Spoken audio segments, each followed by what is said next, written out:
लेना।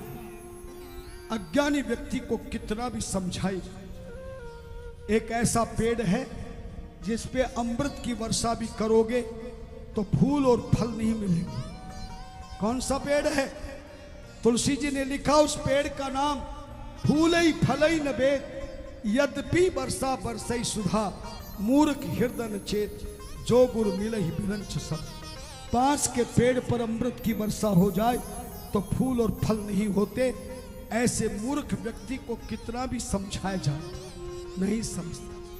ध्यान देना, सती की बुद्धि खराब हो गई।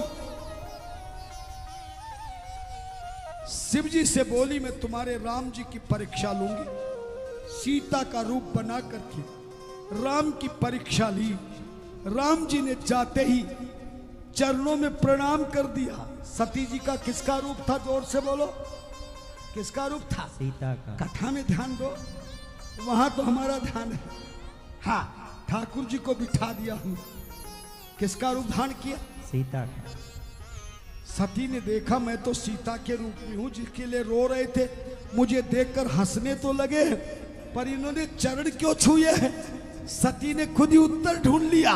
ओहो, जो घरवाली का गुलाम है वो हमेशा चरण छूता है। लगता राम जी भी ऐसे होंगे। लेकिन राम जी ने शंका को दूर किया। बोले माता जी, आप ऐसे मेरे सामने आई है जैसे छोटा बच्चा जब ज्यादा रोने लगे तो मैया खिलौना दिखा दिखा के मनाती है। लगता मेरा रोना पसंद नहीं आया तो आपने रूप दिखा के मुझे मल्लम लगा दिया है। पर अकेली जंगल में नहीं आना चाहिए। बौरी कहेऊ कहाँ वृक्ष के तू, पीपन अकेली फिरई के हेतु। जंगल में अकेली कैसे?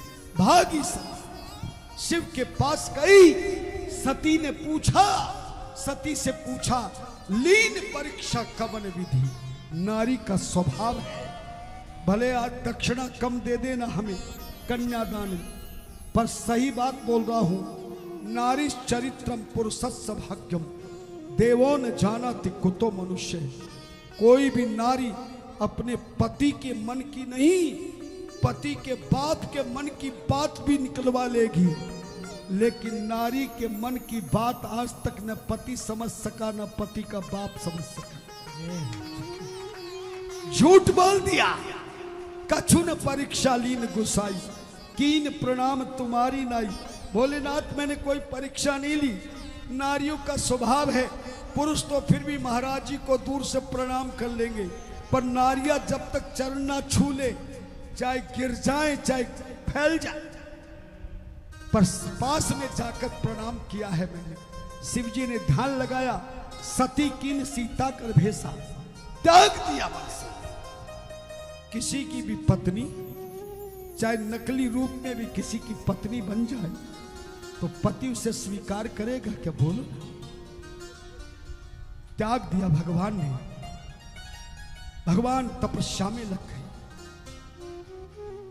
87,000 वर्ष तक घोर तप किया।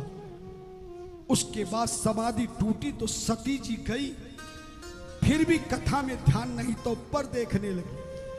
जब किसी का कथा में ध्यान नहीं होता, कभी इधर देखता कभी ऊपर देखा तो विमान जा रहे थे। बता तेरे पिता राजा दक्ष ने करखल में यज्ञ रचाया है, तेरे पिता से हमारा बैर है, हमें नहीं बुलाया। सती बोले तुम बुलाओ ना बुलाओ मैं तो जाऊंगी। जब कोई भी धर्म पत्नी ससुराल में दुखी होती है तो पिता के घर में भागती, सोचती वह सुख मिलेगा। याद रखना, नारी का विवाह से पहले तो माता पिता भाई के घर में सम्मान होता है, पर शादी के बाद सम्मान नहीं होता। शिव जी ने कह दिया जो बिन बोले जाय भवानी, रहन सील स्नेह ने कहानी। नहीं मानी गई। दक्ष की यज्ञ में शिव का स्थान नहीं देखा, क्रोध में भर गई सती, श्राप दे दिया, शिव जी तुझे दंड देंगे। और सती ने वही अपने शरीर का योग अग्नि के द्वारा त्याग कर दिया। लेकिन मरत सती हरि सनवर मांगा, जन्म जन्म शिव पद अनुभागा। तेही कारण हिम गिरि ग्रह आई, जन्मी पार्वती तनु पाई। मरने के समय भगवान से प्रार्थना की थी अगला जन्म मुझे बेटी का ही देना, पर ऐसे माँ बाप के घर में देना जो मुझे संतों की सत्संग में ले जाए और मैं संतों का सम्मान कर सकूं, हाथों से दान कर सकूं। दक्ष का यज्ञ विध्वंस किया भगवान ने। राजा दक्ष के सिर को काटकर गणों ने अग्नि में डाल दिया। तब प्रार्थना करने पर दक्ष को बकरे का सर लगाया। यज्ञ कराने वाले आचार्य जी की दाढ़ी को खींच के डाल दिया था, बकरे की दाढ़ी लगाई।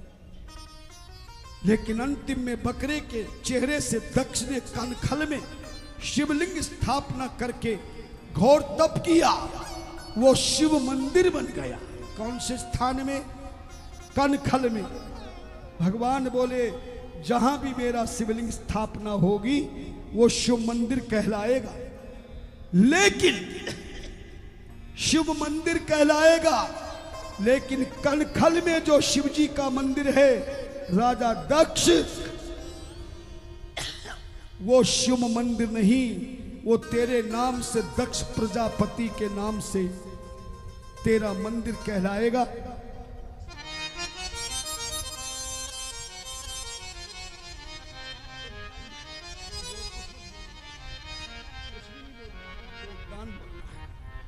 हरे हरे महादेव।